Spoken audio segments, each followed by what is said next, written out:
You ask Tiger to calculate. This deals with linear inequalities with one unknown. The final result is x equal or greater than -33. Let's solve it step by step. Group all constants on the right side of the inequality.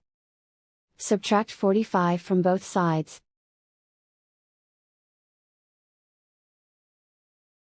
Simplify the arithmetic.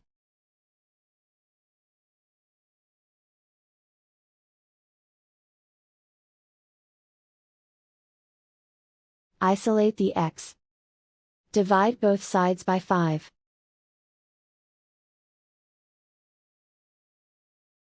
Simplify the fraction.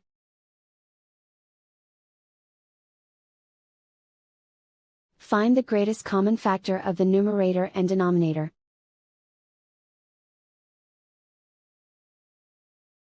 Factor out and cancel the greatest common factor.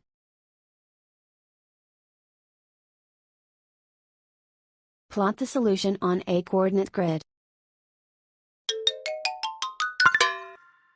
And so the final result is x equal or greater than -33.